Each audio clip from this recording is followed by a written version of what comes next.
Rail मंत्री अश्विनी वैष्णव ने शुक्रवार को राज्यसभा को बताया कि सिग्नलिंग सर्किट परिवर्तन में चूक के कारण गलत सिग्नल दिया गया और इसी वजह से 2 जून को ओडिशा के बालासोर जिले में दुखद ट्रिपल ट्रेन दुर्घटना हुई। इस हादसे में 295 लोगों की जान चली गई थी।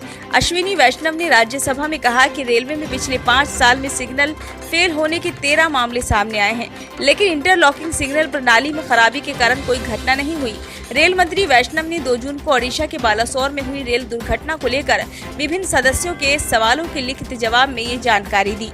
पहली बार रेलवे सुरक्षा आयुक्त की रिपोर्ट से विवरण साझा करते हुए केंद्रीय मंत्री ने कहा, सिग्नल सर्किट परिवर्तन में चूक के कारण और इलेक्ट्रिक लिफ्टिंग बैरियर के प्रतिस्थापन से संबंधित सिग्नलिंग कार्य के निष्पादन के दौरान पीछे से टक्कर हुई थी।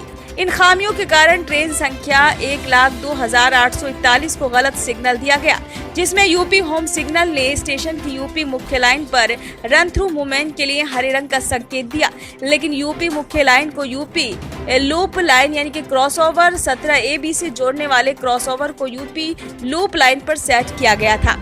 गलत सिग्नलिंग के परिणाम स्वरूप train number 1,02,841 UP loop line पर चली गई और अंततः वहां खड़े मालगाड़ी नंबर NDDIP के साथ पीछे से टक्कर हो गई।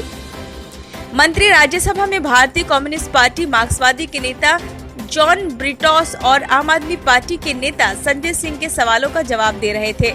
बता दें कि 2 जून को हुई दुखद ट्रिपल ट्रेन दुर्घटना में चेन्नई जाने वाली कोरोमंडल एक्सप्रेस, हावड़ा जाने वाली शालीमार एक्सप्रेस और एक मालगाड़ी शामिल थी।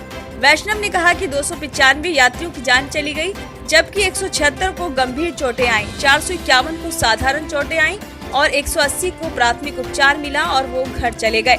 उन्होंने एक अलग प्रश्न के उत्तर में कहा कि पिछले 5 साल में सिग्नल फेल होने के 13 मामले सामने आए हैं। उन्होंने सदन को सूचित किया कि बालासोर दुर्घटना में मारे गए 41 लोगों के अवशेषों की अभी तक पहचान नहीं हो सकी है। उन्होंने कहा कि अज्ञात यात्रियों के शव एम्स भुवनेश्वर में चिकित्सकीय रूप से निर्धारित तरीके से रखे गए हैं और CFSL नई दिल्ली में विश्लेषण के लिए उनके DNA नमूने लिए गए हैं। विभागीय जांच समिति और रेलवे सुरक्षा आयुक्त दुर्घटना के कारणों की जांच करने वाली मुख्य एजेंसियां हैं। वैष्णव ने सदन को ये भी बताया कि 16 जुलाई तक प्रत्येक मृतक के परिजनों को 10-10 लाख रुपए, गंभीर रूप से घायलों को 2-2 लाख रुपए और मामूली चोट के लिए प्रत्येक यात्री को 50,000 रुपए की अनुग्रह राशि के रूप में 29.49 करोड़ रुपए का भुगतान किया गया है। उन्होंने कहा कि 13 जुलाई तक रेलवे दावा न्यायाधिकरण की विभिन्न पीठों में 258 दावे प्राप्त हुए हैं, जिनमें से 51 दावों का निपटारा कर दिया गया है। मंत्री ने एक सवाल के जवाब में कहा कि पिछले 5 साल में इंटरलॉकिंग सिग्नल प्रणाली में खराबी के कारण कोई घटना नहीं हुई है।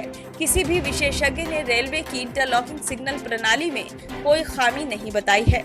राज्यसभा को यह भी बताया गया कि स्वचालित ट्रेन सुरक्षा प्रणाली कवच अब तक दक्षिण मध्य रेलवे में 1,465 रूट किलोमीटर और 121 लोकोमोटिव यानी कि इलेक्ट्रिक मल्टीपल यूनिट के रैक सहित पर तैनात की गई है।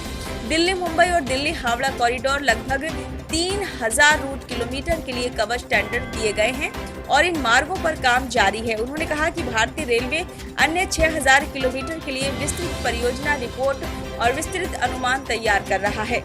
कवच कार्यान्वयन पर अब तक खर्च की गई राशि 351.91 करोड़ रुपए है। कवच के स्टेशन उपकरण सहित ट्रैक साइट के प्रावधान की लागत लगभग 50 लाख रुपए प्रति किलोमीटर है और इंजन पर कवच उपकरण के प्रावधान की लागत लगभग 70 लाख रुपए प्रति इंजन है।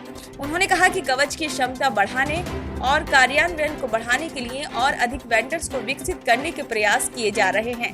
वैष्णव ने यह भी कहा कि 2017-18 से 2021-22 तक राष्ट्रीय रेल संरक्षण कोष यानी कि RRST के कार्यों पर 1.8 लाख करोड़ रुपए का खर्च हुआ। ब्यूरो रिपोर्ट, नई दिल्ली।